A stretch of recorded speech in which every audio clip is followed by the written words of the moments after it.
ఆజ్ఞాపించబడిన వారు ఇంతకు ముందు చేయనట్లు స్తుతులు చెల్లించాలని మనవి. కృపా సత్య సంపూర్ణుడైన మా తండ్రి, పరిశుద్ధుడైన మా ప్రభువా, మమ్మల్ని ఎంతగానో ప్రేమించిన మా తండ్రి, నీకు స్తోత్రాలునైనా. ఆది సంభూతుడవు, ఆధారభూతుడవు, సమస్తములకు తండ్రి నీవే సృష్టికర్తవునైనా. నీకు స్తోత్రాలు చెల్లించుకుంటున్నాము నైనా. మరి గడిచిన కాలం అంతటిలో మంచి నిద్ర విశ్రాంతి ఇచ్చి ఏకోజామునైనా తండ్రి, ఈ పునరుత్థాన దినములో మా ప్రభువా, నేను నీ సన్నిధిలో ఇలాగ కలుసుకునే మా ప్రభువా, మేమందరము నా తండ్రి నీ మరణ పునరుత్థానమును జ్ఞాపకము చేసుకొని నీవు మా పట్ల చేసిన మేలును తలపోసుకోవడానికి తండ్రి నీవిచ్చిన కృపకై నీ స్తోత్రాలు చెల్లించుకుంటున్నాం ప్రభువా. అవును తండ్రి, మరణము యొక్క బలము గలవారని అనగా అపవాదిని మరణము ద్వారా జయించుటకును, మరణానికి వారసులమై మరణదాశానికి లోబడిన మమ్మలను మా తండ్రి విడిపించటానికి మరి మా ప్రభువా మరణమును జయించి తిరిగి లేచి మరి మా ప్రభువా అటువంటి నిరీక్షణ మాకు ఇచ్చినందుకే నీకు స్తోత్రాలు చెల్లించుకుంటున్నాం ప్రభువా. ఉదయ కాలములో మా పునరుత్థుడైన యేసు క్రీస్తును జ్ఞాపకము చేసుకొని ఆయన మహిమపరచడానికి తండ్రి ఇచ్చిన కృపకై నీకు స్తోత్రాలు చెల్లించుకుంటున్నాం. ఈ కోడికి అంతట్లోనూ తండ్రి మా ప్రభువా నీవే మహిమ పొందమని మా ప్రభువును మా ప్రియ రక్షకుడైన యేసు క్రీస్తు నామములో కోడిక ప్రారంభించుకుంటున్నాం మా ప్రియ పరలోకపు తండ్రి. పాట పాడిస్తారు. దేవుని నామానికి స్తోత్రాలు. దూతలతో కలిసి షరాపులలో నిలిచి అన్నటువంటి కీర్తన పాడదాం. దూతలతో కలసి షరాపులలో నిలచి, దూతలతో కలసి షరాపులలో నిలచి, నీ మహిమను చూడాలని నాశ తీరా పాడాలని, నీ మహిమను చూడాలని నాశ తీరా పాడాలని, ఆరాధించాలని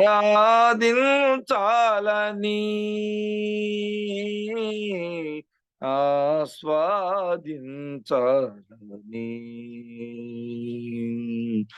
ఆరాధించాలని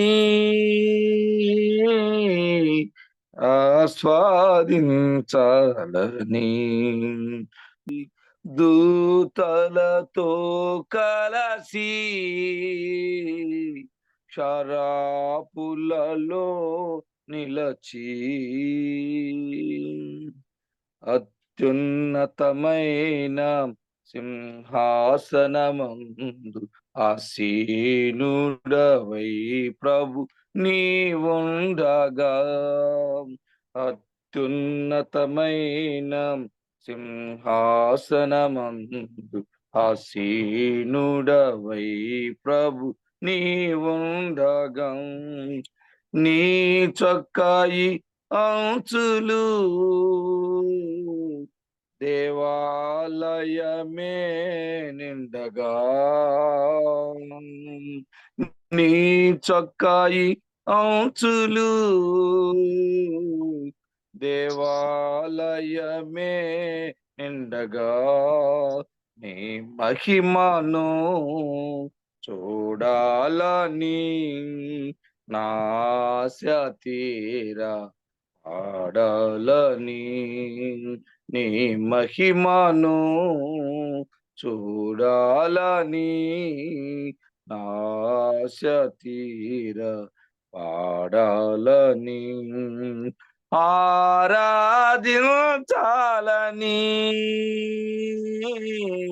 ఆస్వాదించాలని ఆరాధించాలని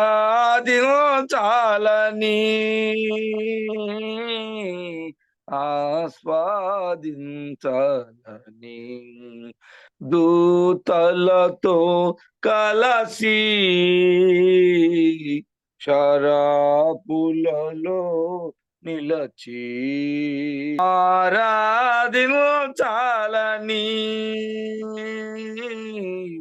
ఆస్వాదించాలని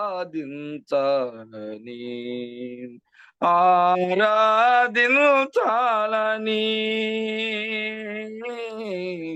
ఆస్వాదించాలని దూతలతో కలసి శరాపులలో నిలచి దూతలతో కలసి శరాపులలో నిలచి నీ మహిమను చూడాలని నాశ తీర పాడాలని నీ మహిమను చూడాలని ఆశ తీర పాడాలని ఆరాధించాలని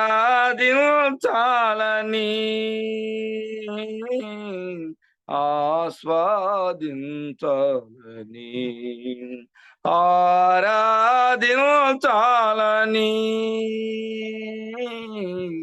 ఆస్వాదించాలని. అందరికీ ప్రత్యేకమైనటువంటి వందనాలు తెలియజేస్తూ ఉన్నా.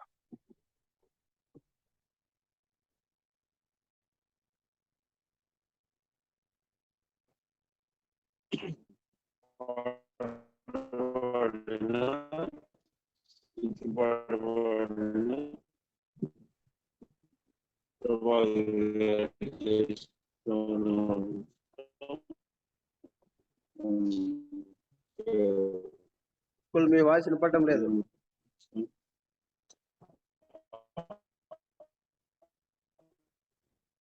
అక్కడ నెట్వర్క్ సమస్య ఉంటుంది.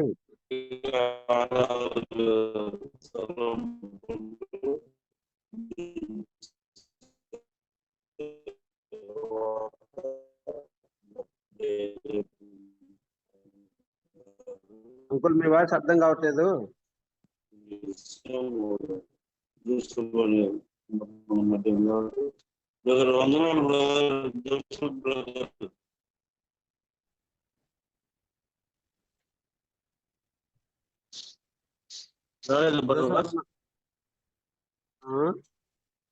బలవసనమైన నడిపియండి.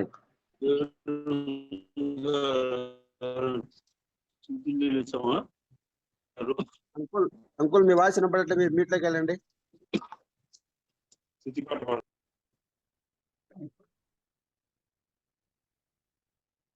సరే.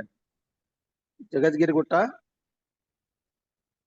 ఆస్పిస్టర్స్ కాలనీ కృష్ణ అసెంబ్లీ నుంచి దేవుని సేవకులు ఎం జోసఫ్ అన్న గారు మన మధ్యలో ఉన్నారు. అన్న మనకు ఆరాధన ప్లానిస్తారు 10 లేదా 15 నిమిషాలు. ఓకే అన్న. ఉదయకాలంలో చేరి వచ్చిన సోదరులకు ప్రభునామన వందనాలు. దేవుని మా కృపను బట్టి ఉదయకాలంలో మనం అందరి విధంగా చేరి వచ్చి మన ప్రభువుని స్తుతించడం ఎంతైనా మరి దేవుడిచ్చిన గొప్ప భాగ్యం ఇది.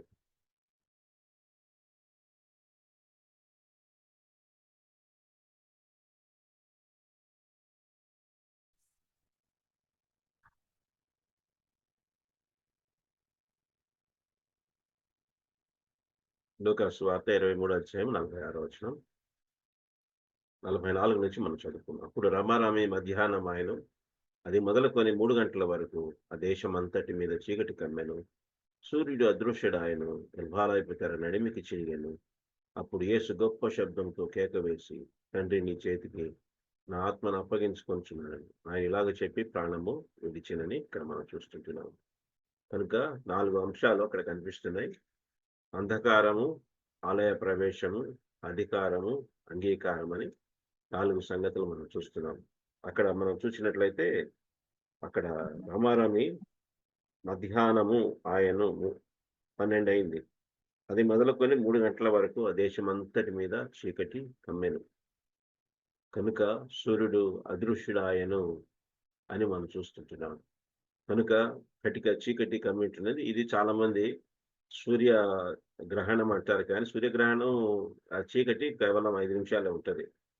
కానీ ఇక్కడ టోటల్ డార్క్నెస్ అనేది మనం చూస్తుంటున్నాం. ఇది మరి చరిత్రలో ఎక్కడే కానీ ఎప్పుడే కానీ మరి జరగని మరి చీకటి.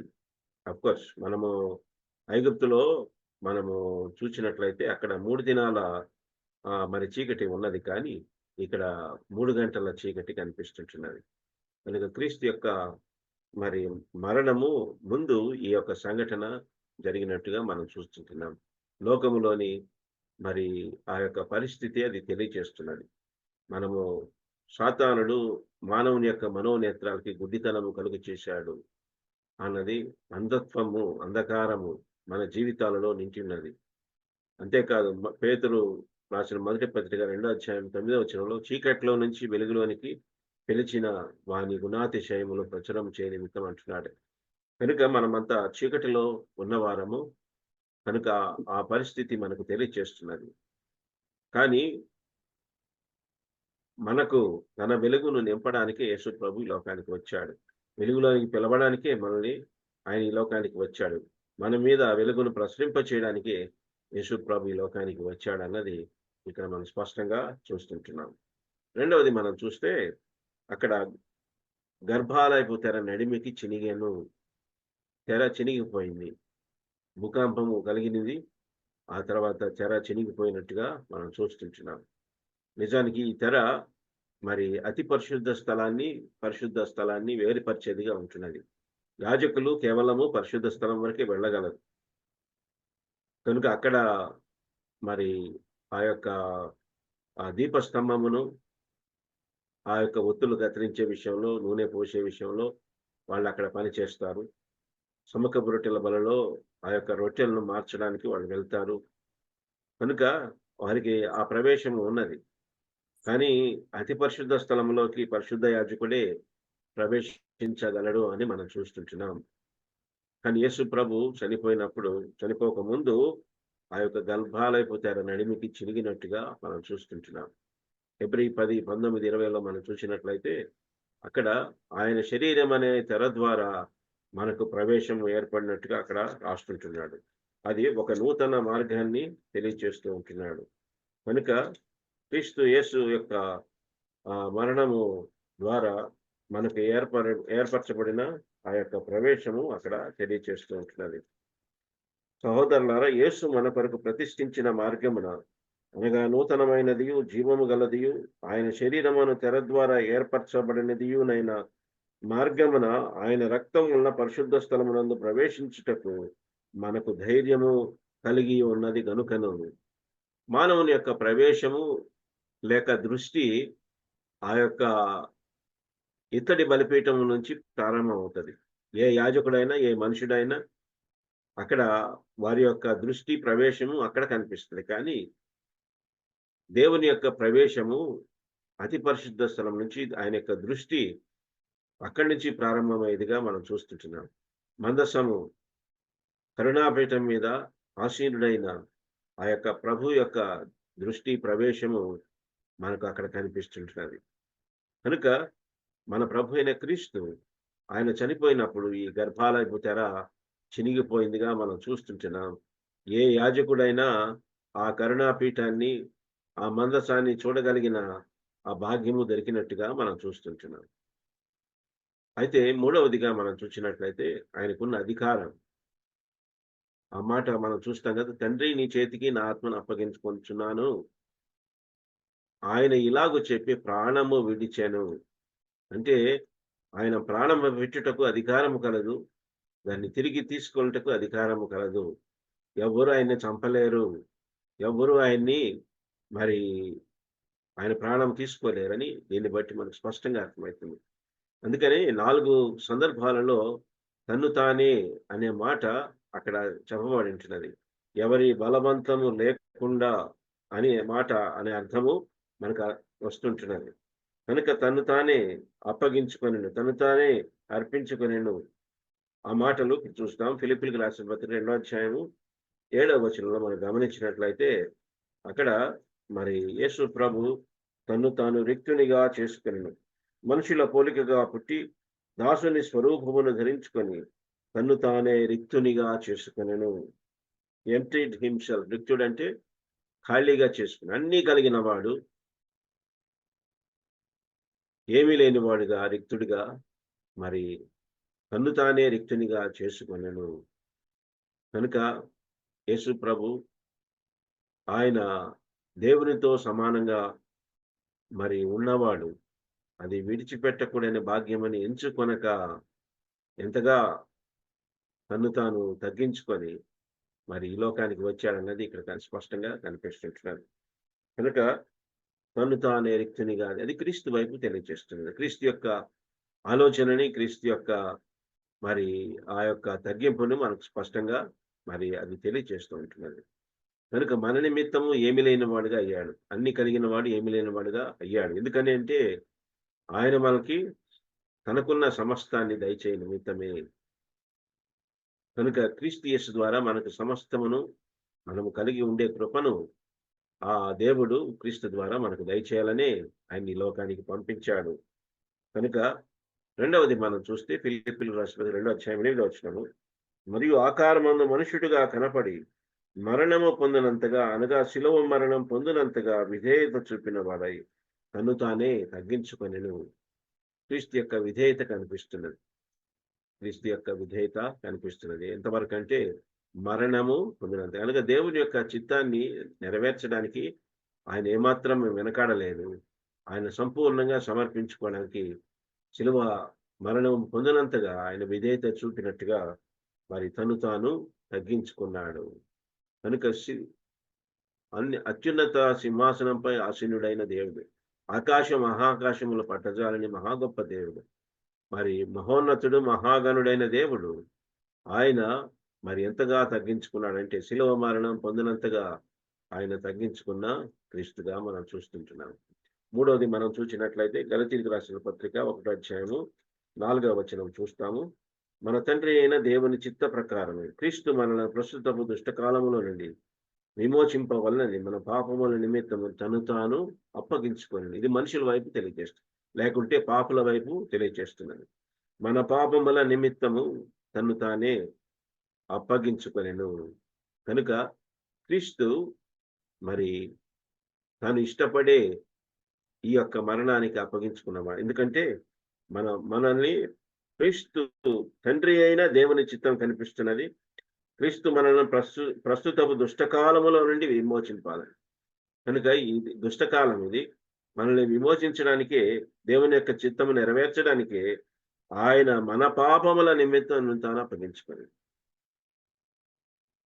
కనుక మరి ఆయన ఇష్టపడే ఆయన దేవుని యొక్క చిత్తాన్ని నెరవేర్చడానికి, మనల్ని విమోచించడానికి అప్పగించుకున్న క్రీస్తుగా మనం చూస్తాం. ఎఫెసీయులకు రాసిన పత్రిక 5వ అధ్యాయం 2వ వచనం మనం చూసినట్లయితే, క్రీస్తు మిమ్మల్ని ప్రేమించి పరిమళ వాసనగా ఉండుటకు మన కొరకు తన్ను తాను దేవునికి అర్పణముగాను బలిగాను అప్పగించుకొనెను, అలాగనే మీరును ప్రేమ కలిగి నడుచుకొనిడి. కనుక దేవుని వైపు తెలియజేస్తున్నాడు.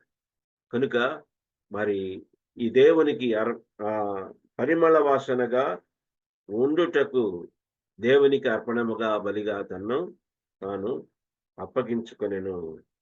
కనుక దేవునిని మరి సంతోషపెట్టాలా, తన బలి, తన యాగము, మరి ఆ యొక్క శిలువ కార్యము దేవుణ్ణి సంతోషపెట్టాలన్న ఆలోచన ఇక్కడ కనిపిస్తుంటున్నది. దహన బలి, నైవేద్య బలి, ఆ తర్వాత సమాధాన బలి, 3 బలులు దేవునికి ఇంపైన సువాసనగా ఉండేవిగా మనం చూస్తుంటున్నాం. కనుక మిగతా 2 బలులు, పాప పరిహారార్థ బలి, అపరాధ పరిహారార్థ బలి, అది దేవునికి మరి ఇంపైన సువాసనగా లేని మరి బలులుగా మనం చూస్తుంటున్నాం.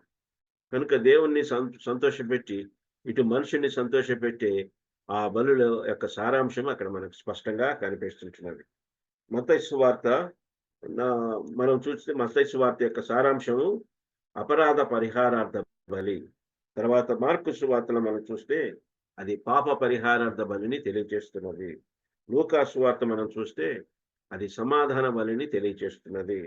యోహాను సువార్త మనం చూస్తే అది దహన బలిని తెలియజేస్తున్నది. కనుక ఈ 4 బలులు 4 సువార్తల్లో కనిపిస్తుంది. ఆఖరికి 5వ బలి నైవేద్య బలి, దాంట్లో రక్తము లేని బలి, కేవలము రొట్టె నూనె కనిపిస్తుంటున్నది. మరి క్రీస్తు యొక్క అంతర్గత మరి శ్రమలు, మరి భౌతిక శ్రమలు 2 కనిపిస్తున్నాయి. పెనము పైన పొయ్యి లోపల అనే ఆ మాట కనిపిస్తున్నది. పెనము పైన అంటే ఆయన దేహము మీద ఉన్న గాయములు, దెబ్బలు, బయటికి కనిపించే దెబ్బలు. కానీ అదే సమయంలో గెత్సెమనే తోటలో ఆయన వెళ్ళినప్పుడు ఆయన చింతాక్రాంతుటకు, మరి దిగులు బాధపడుటకు మొదలు పెట్టాను అని మనం చూస్తుంటున్నాం. కనుక మరి ఆ యొక్క సైకలాజికల్ ఫ్యాక్టర్స్ కూడా అక్కడ బాగా పనిచేస్తున్నాయి. నైవేద్య బలి ఈ 4 బలులకు సరిపోయిన బలిగా మనం చూస్తుంటున్నాం. ఎలాగో మనం ఏదన్నా వస్తువు పట్టుకోవాలంటే ఈ 4 వేళ్లతో పట్టుకుంటాం, కింద ఈ యొక్క బటన్ వేళ్ళు సపోర్ట్ ఇస్తాం కదా, అప్పుడే ఆ గ్రిప్ కరెక్ట్గా ఉంటుంది. కనుక ఈ బొటన వేలు నైవేద్య బలిగా ఉంటున్నది. ఈ 4 వేళ్ళు మిగతా 4 బలులకి సాదృశ్యంగా ఉంటున్నది.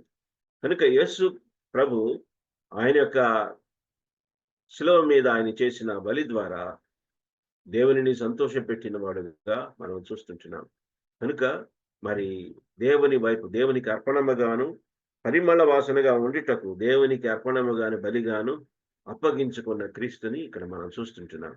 సో తను తానే, ఎవరి బలవంతం లేకుండా తను తానే ఈ 4 సంగతులు నలుగురు వైపు తెలియచేస్తూ ఉంటున్న సంగతి ఇక్కడ మనం చూస్తుంటున్నాం. కనుక ఆయన నాకు ప్రాణం పెట్టుటకు అధికారం కలదు, దాన్ని తిరిగి తీసుకుంటకు అధికారం కలదు. పాపములు క్షమించే అధికారము భూమి మీద మనిషి కుమారునికి భూమి మీద కలదని అందరు తెలుసుకునేటట్లుగా యేసు ప్రభు పాపములు క్షమించిన సంగతి ఇక్కడ మనం చూస్తుంటున్నాం. కాబట్టి యేసు ప్రభు శిలువలో పలికిన మొదటి మాట, తండ్రి వీరేమి చేయుచున్నారో వీరెరుగురు గనుక వీరిని క్షమించము అని చెప్పి తండ్రికి ప్రార్థన చేస్తూ ఉన్నాడు.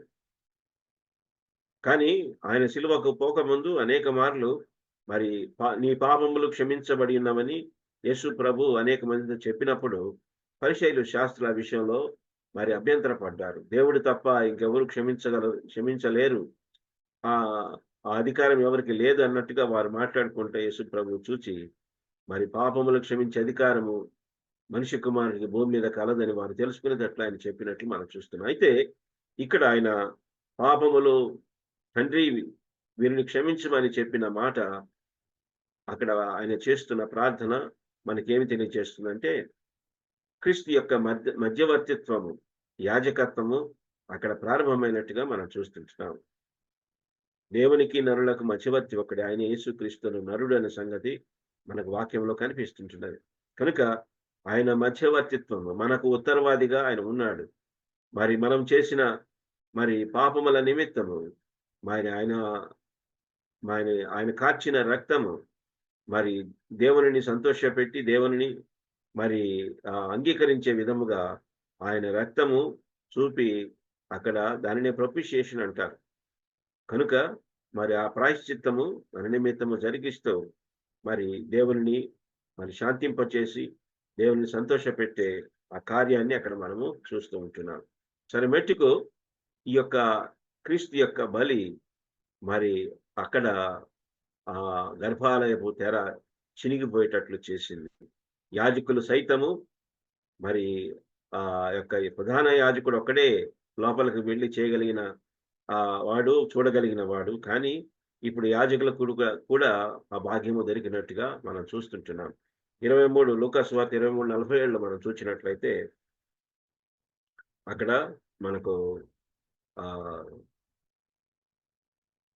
శతాధిపతి ఆయన అక్కడ యేసుక్రీస్తుని గురించి ఒప్పుకుంటున్నాడు. ఒక మాట చూస్తాం అక్కడ. మరి ఏమంటున్నాడంటే, ఈయన మనుషుడు నిజముగా నీతిమంతుడై ఉండేనని చెప్పి దేవునిని మహిమపరచెను. ఈయన దేవుని కుమారుడు అని ఒప్పుకుంటున్న సంగతి ఇక్కడ మనం చూస్తుంటున్నాం. చిమ్మ చీకటి కమ్మినది, యేసు ప్రభుని స్పష్టంగా చూడలేని పరిస్థితి అక్కడ ఉంటున్నది. కానీ ఈ యొక్క శతాధిపతి మరి ఆయనను స్పష్టంగా చూడగలిగాడు, ఆయనని గ్రహించగలిగాడు, ఆయనను గురించి మరి ఒప్పుకుంటున్న వాడిగా మనం చూస్తుంటున్నాం. దేశమంతా చీకటి కమ్మింది కానీ ఆలయములో చీకటి లేదు. ఎందుకని దీపవృక్ష స్తంభం యొక్క వెలుగు వెలుగుతూనే ఉన్నది. కనుక ఈ యొక్క వెలుగులో ఆ యొక్క అన్యుడైన శతాధిపతి స్పష్టంగా క్రీస్తు యొక్క మహిమను, ఆ కరుణాపీఠాన్ని, మందసాన్ని యొక్క సారాంశమైన క్రీస్తు యొక్క మహిమను స్పష్టంగా చూచి ఒప్పుకోగలుగుతుంటున్నాడు. కాబట్టి ఇంత గొప్ప ధన్యత ఏ యూదుడికి లేదు, కానీ అన్యుడైన శతాధిపతికి ఈ యొక్క గొప్ప అవకాశం దొరికినట్టుగా, లేకుంటే ఆలయ ప్రవేశము జరిగినట్టుగా. దీనికి ముందు ఇంకొక వ్యక్తి కూడా ఒప్పుకున్నాడు, దొంగ ఒప్పుకున్నాడు. ఈయన నిజముగా నీతిమంతుడు, ఈయనలో ఏ పాపము లేదు, మనకైతే ఇది న్యాయమే, కానీ ఈయనలో ఏ తప్పు చేయలేదు అని చెప్పి అక్కడ ఒప్పుకుంటున్నట్టుగా మనం చూస్తుంటున్నాం. అంతేకాదు ఆయన రాజుగా అంగీకరించిన వాడుగా మనం చూస్తుంటున్నాం. కనుక యేసు ప్రభు రాజు అన్న సంగతి దొంగ ఒప్పుకున్నాడు.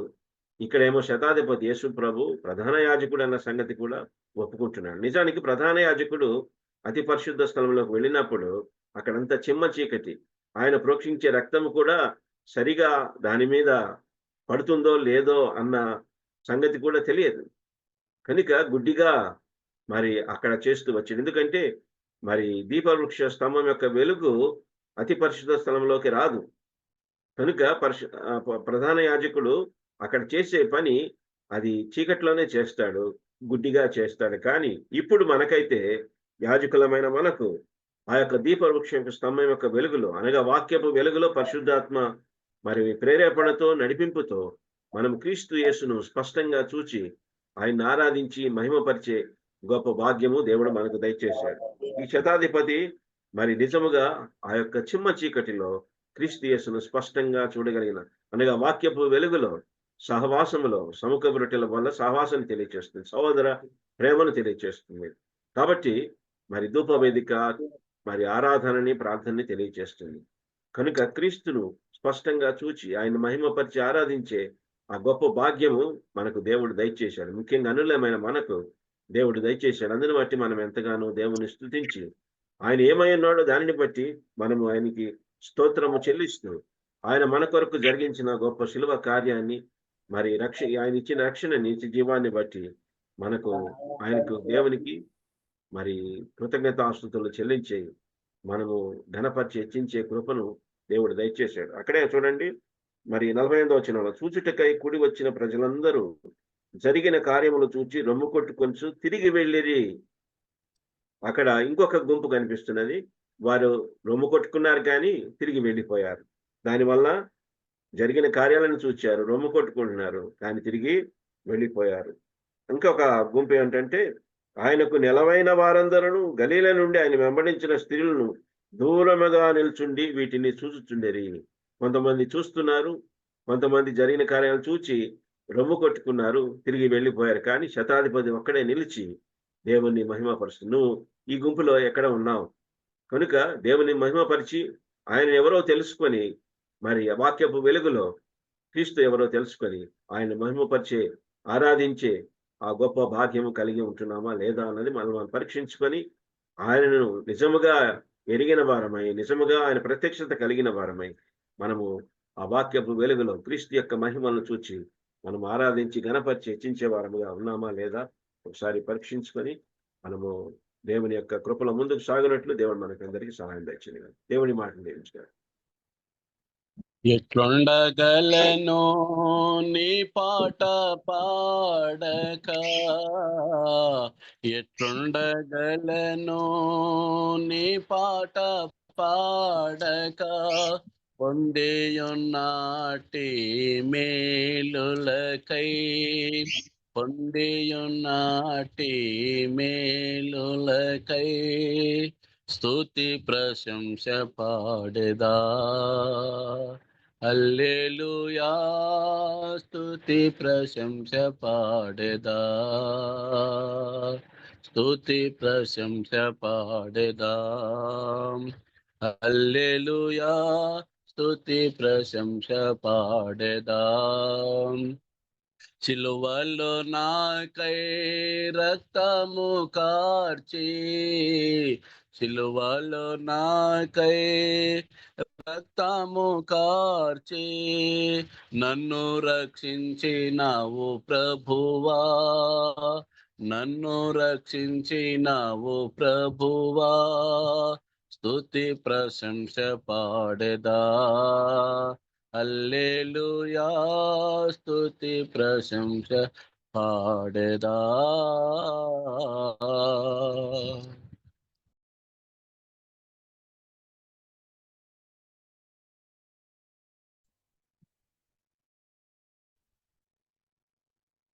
ప్రేరేపించబడిన వారు స్తుతులు చెల్లించండి. క్లుప్తంగా కృపాశక్తి సంపూర్ణుడా, కరుణావాచ్యుడా, మా జీవాధిపతి స్తోత్రములు. మా విమోచకుడు యేసుక్రీస్తు నామమున మరొకసారి మీరు పూజించి స్తుతించి మా హృదయం మారా కృతజ్ఞతా స్తోత్రములు జపాపనమును సమర్పిస్తున్నాం. పరిశుద్ధ దినములో ఈ రాగు జూన్లో మేమందరం ఉదయకాలం చేరి నేను జ్ఞాపం చేసుకునే కృపను భాగ్యాన్ని ఇచ్చారు. స్తోత్రములు. మీరు ఆ కల్వరిలో జరిగించిన పుణ్య కార్యమును జ్ఞాపం చేసుకుని గణపరిచి పూజించి హెచ్చిస్తున్నాం. మిమ్మల్ని మీరు తగ్గించుకుని మిమ్మల్ని మీరు అప్పగించుకున్నారు.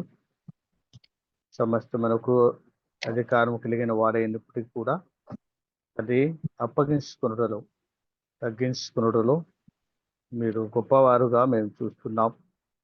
మా నిమిత్తము మేము పరిమళ వాసనగా ఉండటం కొరకై మీరు ఆ కల్వరిలో అది మీ ప్రాణము కెరదనముగా ఉంచారు. దాన్ని గణపరిస్తున్నాం. ఎవరికి లేని భాగ్యాన్ని మీరు మాకు ఉచితంగా ఇచ్చారు. స్తోత్రములు. ఆయన చనిపోయి సమాధి చేయబడి తిరిగి లేచిన ద్వారా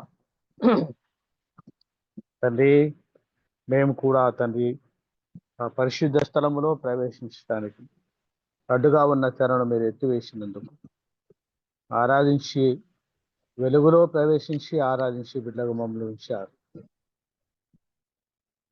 స్తుతిస్తున్నాం. ఇలాగూ మా పట్ల మీరు చేసిన మేలను ఉపకారాలను జ్ఞాపం చేసి కనపరుస్తున్నాం. మాకు అనుగ్రహించిన నిత్య రక్షణ పాపక్షమాపణ పరలోక భాగ్యమును బట్టి నిత్య విమోచనకై స్తోత్రం చెల్లిస్తున్నాం. మా విమోచకుడు యేసుక్రీస్తు నామమున సమర్పించి ఆరాధించి పూజిస్తున్నాం మా పరలోకమందున్న పరమ తండ్రి. ఆమేన్. ఎం జోసఫ్ గారు హైదరాబాద్ నుంచి వర్తమానం 5:10 వరకు 6:10 వరకు అందిస్తారు. వందనాలు బ్రదర్. ఓకే, సరే, మంచిది.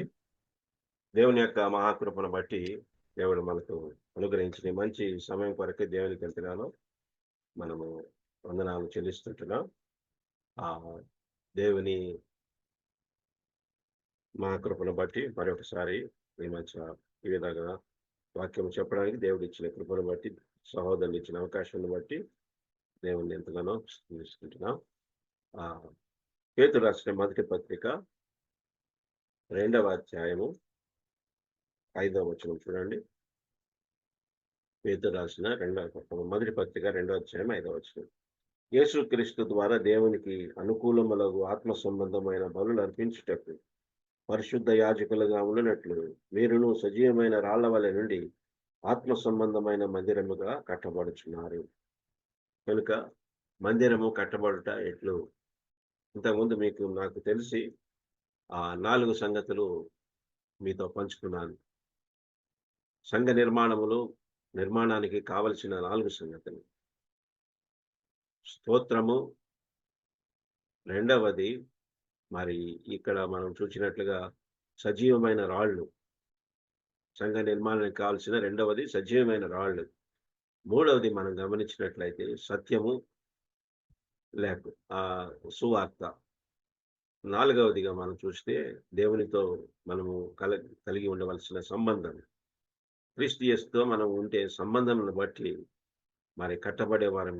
కొలస్సీయులకు రాసిన 2వ అధ్యాయం 6వ వచనంలో మీరు ఇంటి వలె కట్టబడచ్చు. దానికి ముందు ఆయన యందు వేరుపారిన అనుభవం మనం కలిగి ఉండాలని మనము చూస్తుంటున్నాం. కనుక పేతురు మరి యేసు ప్రభుని గురించి ఏం చెప్పాడంటే, నీవు సజీవుడగు దేవుని కుమారుడు అయిన క్రీస్తువు అని చెప్పినప్పుడు సీమోను బర్యోన నీవు ధన్యుడవు, రక్త మాంసములు నీకు బయలుపరచలేదు కానీ పరలోకమందున్న తండ్రిని నీకు బయలుపరిచాడు. సీమోననగా వినుట, యోనా అనగా పావురము లేక పరిశుద్ధాత్మ. పరలోకమందున్న తండ్రి పరిశుద్ధాత్మ ద్వారా అది పేతురుకు బయలుపరచబడినప్పుడు పేతురు యేసు ప్రభు గురించి ఆ యొక్క సంగతి బహిరంగంగా ప్రకటించిన సంగతి అక్కడ మనం చూస్తుంటున్నాం. అప్పుడు యేసు ప్రభు నీవు ధన్యుడవు అంటున్నాడు. మనం చేసిన ఆరాధన ఆయన్ని మెప్పించినట్లయితే, ఆయన్ని గణపరిచినట్లయితే ఆయన మనల్ని ధన్యులు చేసేవాడుగా ఉంటున్నాడు. ఆ ధన్యత ఏంటంటే ఆ యొక్క పరలోకపు తాళపు చెవులు నీకు ఇవ్వబడతాయి. ఈ బండ మీద నా సంఘమును కట్టుదును. కనుక సంఘము యొక్క నిర్మాణములో మరి పేతురు యొక్క భాగము ఒక రాయిగా, బండ మీద కట్టబడే ఒక రాయిగా మనం చూస్తుంటున్నాం. కనుక పేతురికి దేవుడిచ్చిన ధన్యత ఏంటంటే సంఘ నిర్మాణంలో ఆయనకి దేవుడు ఒక భాగం ఇచ్చాడు, పరలోక తాళపు చెవులు ఇచ్చాడు. అందుకనే సంఘం యొక్క నిర్మాణం యొక్క భాగములో ఆ తాళపు చెవులు పెంతెకొస్తు దినమున వాడిన తర్వాత అనేక మంది రక్షణ పొంది సంఘములో చేర్చబడిన మరి సంగతి మనం చూస్తుంటున్నాం. కనుక మన యొక్క ఆరాధన శ్రేష్టమైనదిగా, దేవుణ్ణి మెప్పించేదిగా, దేవుని యొక్క ప్రత్యక్షత కలిగి, పరిశుద్ధాత్మ యొక్క మరి ప్రత్యక్షత మరి ప్రేరేపణ మనము కలిగి ప్రభువుని ఆరాధించినట్లయితే, క్రీస్తుని గణపరిచినట్లయితే దేవుడు మనల్ని దీవించేవాడుగా ఉంటాడు. సంఘం యొక్క నిర్మాణంలో ఇది చాలా ప్రముఖమైన అంశముగా మనం చూస్తుంటున్నాం. అందుకనే అలవాటుగా, ఆచారంగా కాక నిజమైన ప్రత్యక్షత కలిగి, అది కూడా క్రీస్తు యేసును జ్ఞాపకం చేసుకుంటూ, ఆయన ఏమై ఉన్నాడో దానిని బట్టి మనము ఆయన్ని జ్ఞాపకం చేసుకుంటూ ఆయన గణపరిచి హెచ్చించవలసిన మరి అవసరత ఎంతో ఉన్నది. పేతురు పత్రికలో సజీవమైన రాళ్ల గురించి, ఆత్మ సంబంధమైన బలుల గురించి, ఆత్మీయ మందిరము గురించి మాట్లాడుతూ ఉంటున్నాడు. కనుక దీనికి మనకు చూచినట్లయితే, ఇది కావలసిన సంగతులు మనం చూచినట్లయితే మరి మొదటి అధ్యాయంలో దేవుని కృప మరియు విమోచన కనిపిస్తున్నది. రెండవ అధ్యాయంలో దేవుని కృప మరియు విధి కనిపిస్తున్నది. మూడవ అధ్యాయంలో దేవుని కృప మరియు విధేయత కనిపిస్తున్నది. నాలుగవ అధ్యాయంలో దేవుని కృప మరియు వ్యధ లేకుంటే వధ కనిపిస్తున్నది. పేతురు రాసిన మొదటి పత్రిక మొదటి 4 అధ్యాయాలు పేతురు అపోస్తలుడుగా వ్రాస్తూ ఉన్నాడు. 5వ అధ్యాయము ఒక సంఘ పెద్దగా వ్రాస్తూ ఉంటున్నాడు. అపోస్తలులు సంఘముల దూతలు, సంఘ పెద్ద, సంఘపు దూత, ఒక సంఘానికే ఆయన దూతగా ఉంటాడు. కనుక అపోస్తలుల యొక్క వరము వేరు, వారి యొక్క పనులు వేరు, వారు పునాది వేసే పని అని మనం చూస్తుంటున్నాం. కనుక వారి చేతులు ఉంచంగానే పరిశుద్ధాత్మ మరి అనేక మందికి రావడం వారికి తెలుస్తుంది. కనుకనే వారు వెంటనే బాప్తిసం ఇయ్యగలిగారు. కానీ మనమైతే అలాంటి అధికారము, అలాంటి వరము మనకు లేదు. కాబట్టి రక్షణ పొందిన వ్యక్తిని మనం గమనించి మరి వారిని కౌన్సిల్ చేసి మరి ప్రార్థించి కొంతకాలము ఆ వ్యక్తి సరిగా ఉన్నాడా లేదా, లేకుంటే మనకు వాక్యానుపరంగా చూస్తే సమర స్త్రీ సాక్ష్యం ఇచ్చింది. యేసుప్రభు ఆమెకు చెప్పలే, కానీ ఆమె సంతోషాన్ని పట్టుకోలేక మరి ఊరిలోకి వీళ్ళందరికీ తెలియచేసింది. ఈయన క్రీస్తు కాడా, సాక్ష్యం అవసరము. రక్షణ పొందిన వ్యక్తిలో సాక్ష్యం అవసరం. రెండవది, సమరయుడు మిగతా 9 మంది వెళ్ళిపోయారు, కానీ సమరయుడు ఒక్కడే తిరిగి వచ్చాడు. ఆయనను స్తుతిస్తూ మహిమపరుస్తూ సాగిలపడి నమస్కారం చేసిన వాడుగా మనం చూస్తుంటున్నాం. రక్షణ పొందిన వ్యక్తిలో స్తుతి కనిపించాల, సాక్ష్యం కనిపించాల, స్తుతి కనిపించాల. అంతేకాదు, మూడవది సహవాసాన్ని మనము కలిగి ఉండాలని హెచ్చరించబడుతుంటున్నాం. కనుక రక్షణ పొందిన వ్యక్తిలో ఈ యొక్క సూచనలు కనిపించాలి. అలా కనిపించినప్పుడే, క్రమంగా ఉంటున్నప్పుడే మనం గమనించి ప్రార్థనాపూర్వకంగా ఆ వ్యక్తికి బాప్తిస్మం ఇవ్వాలి. సరే, మెట్టుకు మన అంశం అది కాదు, కానీ మరి ఇక్కడ ఆత్మ సంబంధమైన బలులుగా మనం కట్టబడాలంటే మనకు మొట్టమొదటిగా కావాల్సింది దేవుని యొక్క వాగ్దానము. మొదటి అధ్యాయంలో 4 సంగతులు ఉన్నాయి. వాగ్దానము, స్వాస్థ్యం గురించిన వాగ్దానము, కొత్తగా జన్మించిన అనుభవము మనకు కనిపించాలి. రెండవది విశ్వాసము, పరీక్ష, ఫలము. విశ్వాసానికి కలిగే పరీక్ష, దానికి కలిగే ఫలము అక్కడ కనిపిస్తున్నది. మూడవది విధేయత, సత్యమునకు విధేయులగుట చేత అనే మాట అక్కడ పేతురు రాస్తూ ఉన్నాడు. నాలుగవది వాక్యము, అక్షయమగు వాక్యము. మరి దాన్ని బట్టి పరిశుద్ధత ప్రేమ మరి మనం కలిగి ఉండవలసిందిగా అక్కడ హెచ్చరిస్తూ ఉంటున్నాడు. కనుక ఈ 4 సంగతులు ఈ మిగతా 4 అధ్యాయాలకి మరి సహాయకరంగా ఉండేది అని మనం చూస్తుంటున్నాం. కనుక దేవుని యొక్క వాక్యము చదవాలా, విధేయులు కావాలా, విశ్వాసాన్ని బలపరచుకోవాలా, ఆ వాగ్దానాన్ని స్వతంత్రించుకోవాలన్నది ఇక్కడ మనకు స్పష్టంగా కనిపిస్తున్నది. అందుకని ఆ మాట చెబుతూ మరి ఆఖరిగా 1వ అధ్యాయం ఆఖరి మరి వాక్యాన్ని గురించి చెబుతూ అక్కడ ముగించినట్టుగా మనం చూస్తుంటున్నాం. మీకు ప్రకటింపబడిన సువార్త ఈ వాక్యమే అని చెబుతూ మరి 2వ అధ్యాయంలో మీరు రుచి చూచి ఉన్నాడు ఎలా. కనుక మనం రుచి చూచిన అనుభవం మనం కలిగి ఉంటే మరి విడిచిపోవాల్సిన సంగతులు కనిపిస్తున్నాయి. మా కీర్తనలో మొదటి వచనం మనం చూస్తే మరి దుష్టుల ఆలోచన చెప్పున్నాడు, పాపుల మార్గం నిలవక హాసకులు కూర్చుండక మరి దేవుని ధర్మశాస్త్రం ఆనందిస్తూ దాన్ని దివారాత్రం ధ్యానించేవాడు ధన్యుడు.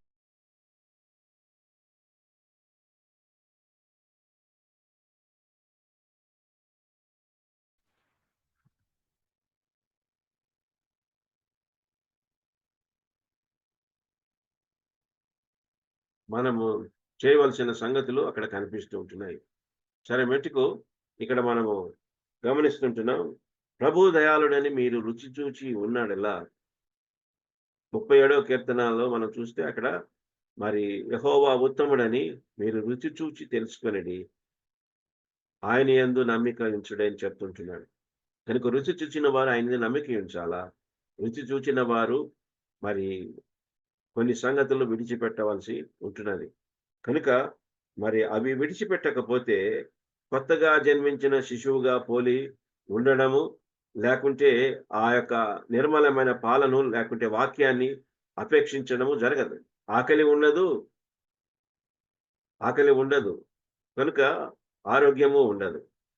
కొత్తగా జన్మించిన శిశువు వాక్యము చదివితేనే రక్షణలో ఎదుగుతాడు. కనుక మరి ఆ రక్షణలో ఎదగవాలంటే వాక్యాన్ని చదవాలా. ఆ వాక్యము చదవకుండా చేసేది ఆ పైన అనేక సంగతులు ఏమేమి ఉన్నాయి? సమస్తమైన దుష్టత్వము, సమస్తమైన కపటము, వేషధారణ, అసూయ, సమస్త దూషణ మాటలు, ఈ సంగతులు మనము విడిచిపెట్టకపోతే మనం రక్షణలో ఎదగలేము. కొంతమంది మరుగుజ్జులని ఉంటారు, వారు కేవలము ఆ యొక్క సర్కస్ లోకే పనికొస్తారు. కనుక అందరినీ నవ్వించడానికే ఒక మరి కమెడియన్ గా ఉండిపోతున్నాడు. కనుక రక్షణలో ఎదగని విశ్వాసి ఇతరులకు మరి హాస్యంగానే ఉంటాడు, ఇతరులను నవ్వు పుట్టించేవాడిగా ఉంటాడు. కనుక అలాంటి పరిస్థితి నుంచి మనము బయటికి రావాల. కనుక వేషధారణ, అసూయ, సమస్త దూషణ మాటలు, కపటము ఇవన్నీ మానివేస్తేనే తప్పితే మనము రక్షణలో ఎదగలేము, ఆ పాలన ఆపేక్షించలేము. కనుక కొత్తగా జన్మించిన శిశువులు పోలిన వారే. చాలా మంది నేను అడుగుతాను, రక్షణ తీర్మానం చేసిన వారిని అడుగుతాను. వాళ్ళు అంటారు, మాకు సమయం లేదు, మేము చదవట్లేదు. కనుక రక్షణ పొందిన వ్యక్తి యొక్క 4వ సూచన ఏంటంటే వాక్యాన్ని చదివేవాడుగా ఉంటాడు. అన్నిటినీ విడిచిపెట్టి మరి లోకాన్ని మరి విడిచిపెట్టి మరి దేవుని వైపు తిరిగి వాక్యాన్ని చదివి రక్షణలో ఎదిగేవాడుగా ఉంటాడు. కనుక రక్షణలో ఎదిగిన వ్యక్తి మొట్టమొదటిగా విసర్జింపబడిన క్రీస్తును, దేవుని దృష్టికి ఏర్పరచబడిన రాయి అయిన క్రీస్తును ఆయన యొద్దకు వచ్చిన వారై. వాక్యము మనల్ని ప్రభువుని వద్దకు నడిపిస్తుంది. అది కూడా ఎట్లంటే మనుషుల చేత 4వ వచనం, మనుషుల చేత విసర్జింపబడినను దేవుని దృష్టికి ఏర్పరచబడినదియు అమూల్యమును సజీవమైన రాయునకు ప్రభువునొద్దకు వచ్చిన వారై. వాక్యము ప్రభువునొద్దకు నడిపిస్తుంది. ఆ ప్రభువునొద్దకు నడిపించినప్పుడు మనము ఆయనను చూచిన వారని, మొట్టమొదటిగా విసర్జింపబడిన క్రీస్తును మనం చూస్తాము. అంటే మన కొరకు ప్రాణత్యాగము చేసి శిలువలో మరణించిన ఆ ప్రభువుని మనము చూడగలము. రెండవది, దేవుని దృష్టికి ఏర్పరచబడిన అమూల్యమును సజీవమైన రాయి అయిన క్రీస్తు మనం చూస్తాము. కనుక దేవుని చేత ఏర్పరచబడిన వాడు, దేవుని దృష్టిలో యోగ్యుడైన వాడు, దేవుడు చాలాసార్లు చూచాడు పైనుంచి, ఎవరైనా దేవుణ్ణి వెదకువారు కలరేమో అని చూచాడు. మరి మధ్యవర్తి ఎవరైనా కలరేమో అని చూచాడు కదా. సత్యము సంత వీధిలో పడిపోయింది. యెషయా గ్రంథంలో మనం చూస్తాం, 59వ అధ్యాయం అనుకుంటాను. మరి అక్కడ సంత వీధుల్లో సత్యం నీతి దూరమున నిల్చున్నది. ఆ పరిస్థితుల్లో దేవుడు సంరక్షకుని కొరకు చూచాడు, మధ్యవర్తి కొరకు చూచాడు, ఎవరూ కనిపించలేదు. ఆఖరికి ఆయన బాహువే సహాయము చేసేననే మాట అక్కడ రాయబడినట్టున్నది. కాబట్టి మరి దేవుని దృష్టిలో ఏర్పరచబడిన క్రీస్తుని మరి తెలుసుకునేటట్టుగా వాక్యము ఆ ప్రభువుని వద్దకు నడిపించేదిగా ఉంటున్నది. ఆ తర్వాతనే మనం చూస్తున్నాము 5వ వచనములో, యేసు క్రీస్తు ద్వారా దేవునికి అనుకూలములకు ఆత్మ సంబంధమైన బలులు అర్పించుటకు పరిశుద్ధ యాజకులుగా ఉండునట్లు మీరును సజీవమైన రాళ్ల వలె నుండి ఆత్మ సంబంధమైన మందిరముగా కట్టబడుచున్నారు. కనుక మనము ఆత్మ సంబంధమైన మందిరముగా కట్టబడాలంటే సజీవమైన రాయిగా మనము ఉండాల. క్రీస్తు అమూల్యమును సజీవమైన రాయి. మనము కూడా ఆయన నమ్మిన ప్రతి ఒక్కరము సజీవమైన రాయిగా ఈ యొక్క కట్టడాలు, నిర్మాణాలు మరి అనేక ఇటుకలతో కడతారు, అనేక రాళ్లతో కడతారు. కానీ మొన్న మనం చూసాము, భయంకరమైన భూకంపం వచ్చింది మయన్మార్లో. మరి అక్కడ అనేక పెద్ద పెద్ద బిల్డింగ్లన్నీ పడిపోయినాయి. కానీ ఇది సజీవమైన రాయి, ఏది కదల్చలేదు. పైగా ఆత్మీయ మందిరముగా కట్టబడడానికి సజీవమైన రాయి ఎంతగానో సహాయపడేదిగా, అన్ని పరిస్థితుల్లో నిలిచేదిగా. ఎలాగూ నోవహు ఓడ ఆ పెద్ద జలప్రళయాన్ని తట్టుకొని మరి నిలిచిందో, అలాగనే మనం కూడా సజీవమైన రాయిగా ఉండి అన్ని పరిస్థితుల్లో నిలబడి సజీవంగా ఉండే వారంగా ఉంటామని దీన్ని బట్టి మనకు స్పష్టంగా అర్థమవుతుంటున్నది. అలాంటి సజీవమైన రాయిగా మనం ఉండాలని దేవుడు మనల్ని కోరుకుంటున్నాడు. కనుక ఆత్మీయ మందిరము కట్టబడాలంటే ముందుగా ఆత్మ సంబంధమైన బలులు అర్పించాలా. ఏమంటున్నాడు ఇక్కడ? యేసుక్రీస్తు ద్వారా దేవునికి అనుకూలము, యేసుక్రీస్తు ద్వారా దేవునికి అనుకూలములకు ఆత్మ సంబంధమైన బలులు అర్పించాలా. ఆత్మ సంబంధమైన బలులు అంటే ఏంటి? ఇంతకుముందు గొర్రెలు, మేకలు పాపమును తీసివేయలేని ఆ గొర్రెల యొక్క రక్తం, పాపములను మాటి మాటికి అర్పిస్తూ వచ్చారు. కానీ యేసుక్రీస్తు యొక్క రక్తం సదాకాలము నిలుచు బలిని అర్పించి ఆయన వెళ్ళి తండ్రి కుడి పార్శ్వన కూర్చున్నాడు. ప్రధాన యాజకుడు కూర్చునేదానికి ఎక్కడ ఆస్కారం లేదు.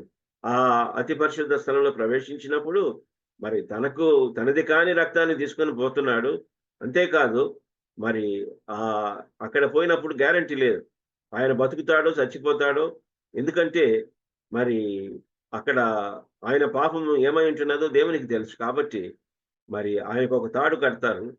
మరి ఆ పరిశుద్ధ స్థలంలో యాజకులు అక్కడ గంటలు, ఆయన కట్టుకున్న ఆ గంటలు శబ్దము వినపడనప్పుడు వెంటనే ఆ తాడును బయటికి లాగుతారు. ఎందుకంటే వీరు అతి పరిశుద్ధ స్థలంలో వెళ్ళడానికి వీలు లేదు. కాబట్టి అది ముగియని పనిని తెలియచేస్తున్నది. పాత నిబంధనలో ప్రధాన యాజకుని యొక్క పని ముగియని పని, అంటే మాటి మాటికి బలులను అర్పిస్తూనే ఉండాలా. కానీ క్రీస్తు కూర్చున్నాడు అంటే అర్థమైందంటే ఆ పని ముగిసిపోయింది. సదాకాలము నిలిచి బలిని అర్పించి ఆయన తండ్రి కుడి పార్శ్వమున కూర్చున్నాడు. ఆ యొక్క పనిని సంపూర్ణంగా నెరవేర్చిన క్రీస్తుని అది తెలియచేస్తున్నది. కనుక ఈ ఆత్మ సంబంధమైన బలులు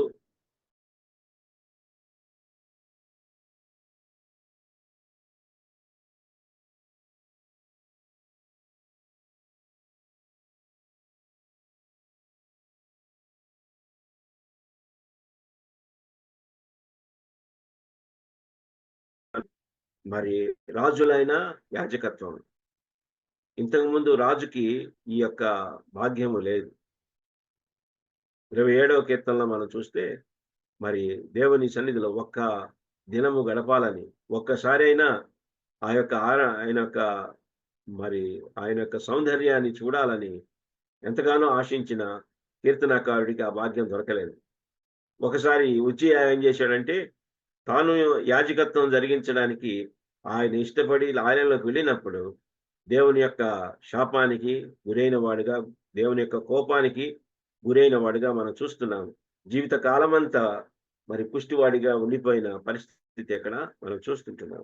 కనుక కానీ క్రీస్తు యేసు రక్తము చేత విమోచింపబడిన ప్రతి వారికి ఈ యొక్క పరిశుద్ధ యాజకత్వాన్ని, రాజులైన యాజకత్వాన్ని దేవుడిచ్చాడు. ఆత్మ సంబంధమైన బలులు అంటే కొన్ని ఉన్నాయి. స్తుతి యాగం అర్పించుట, లేకుంటే ఫిలిప్పీలు రాసిన పత్రికలో పౌలుకి ఫిలిప్పీలు ఇచ్చిన ఆ యొక్క వస్తువులు, ఆ యొక్క సహాయము, అవన్నీ ఆ దేవునికి ఇంపైన మరి యాగముగా అక్కడ మనం చూస్తాం. కానీ ఇక్కడ మనకు ముఖ్యమైనది ఏంటంటే ఆత్మ సంబంధమైన బలులు అంటే ఈ బలుల యొక్క సారాంశము క్రీస్తులో ఇమిడి ఉంటున్నది. ఆ క్రీస్తుని మనము సంపూర్ణంగా దేవునికి సమర్పించడమే. ఇప్పుడు చూడండి, మనము క్రీస్తు యొక్క శరీరము, క్రీస్తు మన యొక్క శిరస్సు. మనం శరీరములో ఒక్కొక్క భాగముగా ఉంటున్నాం. ఈ యొక్క భాగములన్నీ మరి కలిసి వస్తేనే సంపూర్ణ శరీరముగా ఉంటది. క్రీస్తు ఉంటాడు, ఆయన శిరస్సు ఉంటుంది. కానీ మనము సంఘములో, స్థానిక సంఘములో ఒక్కొక్క ఆయన శరీరములో భాగముగా ఉంటున్నాం. ఈ భాగములో ఒక్క భాగము కూడా మరి కనిపించకపోతే క్రీస్తు యేసును ఆ యొక్క సంఘము, స్థానిక సంఘము అసంపూర్ణముగా సమర్పించేదిగా ఉంటుంది. అర్థమైందా? అంటే అంగవైకల్యము కలిగిన క్రీస్తుగా మనము క్రీస్తుని దేవునికి సమర్పిస్తున్న వారంగా ఉంటాం. దానిలో సంపూర్ణత లేని పరిస్థితి మనము చూస్తుంటున్నాం. మనకు ప్రత్యక్షంగా కనిపిస్తుంటున్నది. కొంతమంది సహోదరులు లేక సహోదరీలు రారు, సొంత పనులు పెట్టుకుంటారు కదా. ఆ క్రీస్తుని నేను దేవునికి సమర్పించాలా, నా వంతు అర్పణను అర్పించాలా, నా వంతు బాగా. ఇప్పుడు చూడండి, మరియా యేసుక్రీస్తు పాదములు మీద అత్తరు పోసింది. ఆ తర్వాత ఇంకొక సహోదరి 4 దినాల తర్వాత ఇంకొక సహోదరి వెళ్ళి ఆయన తల మీద అత్తరు పోసింది. చూసారా, వారి యొక్క భాగాన్ని వారు సమర్పించారు. కాబట్టి దాంట్లో సంపూర్ణత కనిపిస్తున్నది. తల, కాళ్ళు మనం కలిపినట్లయితే ఆయన సంపూర్ణ దేహము కనిపిస్తుంటున్నది. కనుక మనకు దేవుడు ఏ భాగమునైతే, ఏ ప్రత్యక్షతనైతే ఇచ్చాడో ఆ ప్రత్యక్షతను మనము సంపూర్ణంగా దేవునికి సమర్పించాల. క్రీస్తును సంపూర్ణముగా మనము సమర్పించాలంటే అందరము ఆ ప్రత్యక్షత కలిగి మరి దేవుని సన్నిధికి వచ్చి మన ప్రభు అయిన క్రీస్తును గణపరిచి బదులమైంచున్నాం. కాబట్టి ఈ యొక్క గొప్ప సత్యాన్ని మనం తెలుసుకుందాం. సంఘం యొక్క నిర్మాణములో ఆత్మీయ మందిరముగా కట్టబడాలంటే ఇది చాలా అవసరము. చాలా మందికి ఈ యొక్క అనుభవం లేదు. చాలా మందికి ఆచారంగా అలవాటుగా వస్తున్నారు. ఖాళీ హృదయాలతో, ఖాళీ చేతులతో వస్తున్నారు. వచ్చిన మరి కొంతమంది మరి క్రీస్తు ప్రత్యక్షత సరైన సిద్ధపాటు లేక వస్తూ ఉంటున్నారు. కేవలం రొట్టె రసం తీసుకుంటే మా ఆరాధన అయిపోయింది అనుకునే వాళ్ళు చాలా మంది అది ఆచారంగా అలవాటుగా చేస్తూ వచ్చున్నారు. చాలా మంది ఆలస్యంగా వచ్చి మాకు రొట్టె రసం కావాలని అడిగే వాళ్ళు ఉంటున్నారు. రొట్టె రసము తర్వాత కరోనాలో ఏం చేశాము? దేవుడు ఎందుకు దాన్ని అనుమతించాడు? ఇదిగో ఇలాగనే ఆ జూమ్లో చేరి వచ్చి దేవుణ్ణి స్తుతించగలిగాము, కానీ రొట్టె రసములో పాల పంపులు లేదు. ఎందుకంటే అది సంఘముగా కూడి వచ్చినప్పుడే జరగవలసిన సంగతి. చాలా మంది ఆచారపరంగా రొట్టె రసం మీద ధ్యాస పెట్టారు, కానీ దాని వెనక దాగి ఉన్న క్రీస్తు యొక్క మహిమను ఎవరు గ్రహించలేకపోతున్నారు. ఇంకనూ కరోనా అయిపోయింది, దేవుడు కృపను బట్టి మనకు మరలా అవకాశం ఇచ్చాడు, కానీ ఇంకా ఆచారంగా చేస్తూనే ఉన్నాము. కానీ నిజమైన భక్తి కలిగి, నిజమైన ప్రత్యక్షత కలిగి, నిజమైన సిద్ధపాటు కలిగి ప్రభుని యథార్థంగా, యోగ్యంగా ఆరాధించే వారుగా చాలా మంది లేరు. కనుక ఈ దినాన మనము ఈ యొక్క సత్యాన్ని తెలుసుకున్న మనము క్రీస్తు యేసును సంపూర్ణంగా దేవునికి సమర్పించే వారంగా ఉండాలి. ఆత్మ సంబంధమైన బలులు, పరిశుద్ధ యాజకులుగా ఆత్మ సంబంధమైన బలులు అర్పించినప్పుడే మనము ఆత్మీయ మందిరముగా కట్టబడే వారంగా ఉంటాం. దేవునికి ఇంపైన సువాసనగా మనము క్రీస్తుని సమర్పించబద్ధులమై ఉంటున్నాం. ఆయన మన కొరకు ఆయన్ని సమర్పించాడు తండ్రి దేవుడు. మనము ఆయనను దేవునికి సమర్పించబద్ధులం. ఆయన ఏమిచ్చాడో అది మనం ఇవ్వాలని ఆయన ఆశిస్తూ ఉంటున్నాడు. కనుక ఇప్పుడు మనం చందా వేస్తున్నాము, అది దేవుడిచ్చిందే. దేవుడిచ్చిన దాంట్లోనే తిరిగి ఇస్తున్నాం. అది భౌతిక సంబంధమైన అర్పణ. కానీ ఆత్మ సంబంధమైన అర్పణ మన క్రీస్తే. ఆయనను సంపూర్ణంగా అది అందుకనే సహవాసాన్ని దేవుడిచ్చాడు. అందరము కలిసి సంఘముగా కూడి వచ్చి క్రీస్తును సంపూర్ణంగా మనం సమర్పించబద్ధులమవుతుంది. ఆ విధంగా చేసినప్పుడే దేవుడు సంతోషిస్తాడు. ఆ విధంగా చేసినప్పుడే దేవుడు మరి ఆనందిస్తాడు, ఆయన మహిమపరచబడతాడు అన్న సంగతి ఇక్కడ మనకు స్పష్టంగా కనిపిస్తున్నది. కాబట్టి మనము ఈ యొక్క సంగతులు సత్యాలు మనం స్పష్టంగా తెలుసుకోవాలి. కనుక పరిశుద్ధ యాజకులముగా మనము దేవునిని సంతోషపెట్టే వారంగా ఉండాలా. మరి రాజులైన యాజకులుగా మనం ఏం చేయాలంటే ఆయన గుణాతిశయాలని లోకానికి ప్రచురం చేయాలి కదా. ఇక్కడ ఏమంటున్నాడు 9వ వచనం, అయితే మీరు చీకట్లో నుండి ఆశ్చర్యకరమైన తన వెలుగులోనికి మిమ్మును పిలిచిన వాని గుణాతిశయములను ప్రచురము చేయు నిమిత్తము మనల్ని ఏర్పరచుకున్నాడు. చీకట్లో నుంచి ఆశ్చర్యకరమైన వెలుగులోనికి, తన వెలుగులోనికి. ఆయన ఆశ్చర్యకరుడు, ఆయన వెలుగు ఆశ్చర్యమైనది, ఆయన బోధ ఆశ్చర్యమైనది, ఆయన చేసిన కార్యములన్నీ ఆశ్చర్యకరములే. కనుక మనము ఆ ఆశ్చర్యకరమైన ఆయన వెలుగులోనికి మనల్ని పిలిచాడు. కనుక ఇప్పుడు చీకట్లో లేము, వెలుగులో ఉన్నాము. వెలుగులో ఉన్న ఆయన వెలుగులో మనము ఆయన గుణాతిశయాలను మనము తెలుసుకోవాలా. ప్రచురపరచాలంటే ముందు మనం తెలుసుకోవాలా అతిశయింపదగిన గుణాలు. గుణాతిశయములంటే అతిశయింపదగిన గుణాలు. కనుక ఆయన గుణాలన్నీ అతిశయింపదగినవే, హెచ్చింపదగినవే, గొప్పగా చెప్పుకోవాల్సినవే. కనుక ఆ గుణాలన్నీ మనము ఆయన వెలుగులో నిలవబడి ఆ గుణాలన్నీ మనం తెలుసుకొని అప్పుడు చీకట్లో ఉన్న వారికి మనం ప్రచురపరచాలి. ఇది దీని యొక్క అర్థము. కనుక మనము ఆయన వెలుగులో ఉండి ఆయన గుణాలను తెలుసుకోగలుగుతున్నామా? అలాగూ తెలుసుకున్నప్పుడే మనం చీకట్లో ఉన్న ప్రజలకు ప్రచురపరచగలము, ప్రకటించగలము. కాబట్టి ఇది చాలా గొప్ప బాధ్యత మన మీద ఉంటున్నది. కేవలము మనము మరి ఆయన సన్నిధిలో కూర్చొని, ప్రభువా నిన్ను నీవు బయలుపరుచుకో, నీ గుణాలన్నీ నాకు తెలియచేయి, నేను ప్రచురపరచాలా. రాజులైన యాజకులుగా చేశావు నిజమే. ఇదిగో ఆ శతాధిపతి ఇందాక మనం చెప్పుకున్నట్టు క్రీస్తు యేసుని గురించి ఎలాగ ప్రకటించాడు. ఆ చిమ్మ చీకటిలో మరి ఏది కనిపించని పరిస్థితుల్లో దేవుని యొక్క వెలుగులో ఆయన యొక్క గుణాన్ని, ఆయన ఏమైనాడు దాన్ని చూడగలిగాడు. కాబట్టే చెప్పగలిగాడు, కాబట్టే ఆయన మహింపరచగలిగాడు. లోకమంతా చీకటే, కానీ క్రీస్తు యేసు యొక్క సన్నిధిలో గొప్ప వెలుగు ఉంటున్నది. ఆ వెలుగులో మనం నిలిచి ఆయన గుణాతిశయాలను తెలుసుకున్న వారమై దాన్ని చీకట్లో ఉన్న వారికి ప్రచురపరచడమే రాజులైన యాజకుని యొక్క బాధ్యత అని చెప్పి మనకి ఇక్కడ స్పష్టం అవుతుంటున్నది. అలాగూ సంఘం యొక్క నిర్మాణంలో ఈ యాజకత్వము ఎంత గొప్పదో ఇక్కడ మనం చూస్తుంటున్నాం. మనం సజీవమైన రాయిగా ఉండి ఆత్మీయ మందిరముగా కట్టబడే అనుభవంలోకి మనం రావాలా. అలాగూ చేయాలంటే పరిశుద్ధ యాజకత్వము జరిగించాలా. నమ్మకంగా, యథార్థంగా, యోగ్యంగా జరిగించినట్లయితే క్రీస్తు మహింపరచబడతాడు. మనం కూడా ధన్యులమై ఆ యొక్క సంఘం యొక్క నిర్మాణంలో మన యొక్క పాత్ర గొప్పదిగా ఉంటుందని దీనిని బట్టి మనకు స్పష్టంగా అర్థమవుతుంటున్నది.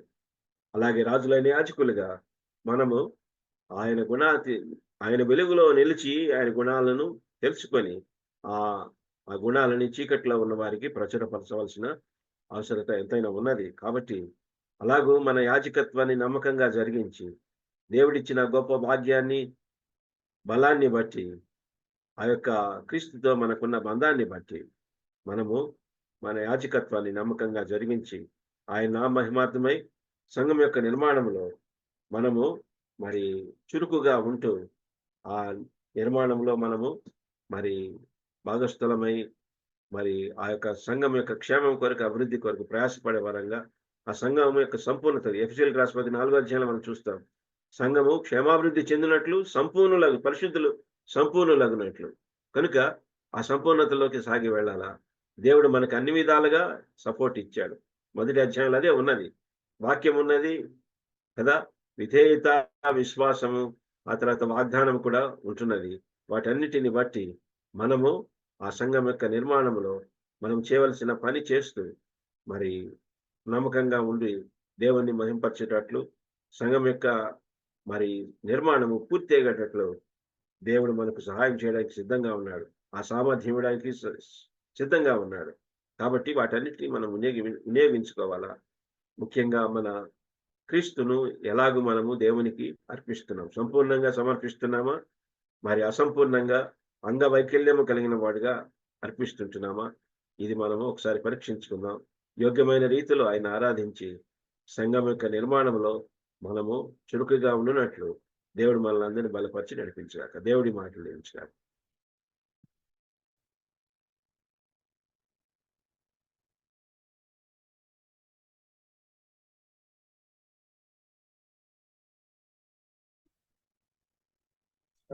దేవుని వాక్యాన్ని ఆరాధన తలంపులు,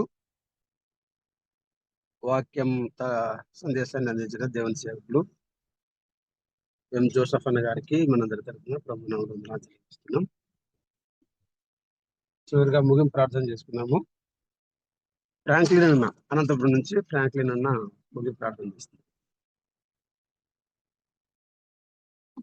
దయాళైన గొప్ప తండ్రి, పరిశుద్ధమైన మా ప్రభువ, వందనములు స్తోత్రములు చెల్లిస్తున్నాము నాయన.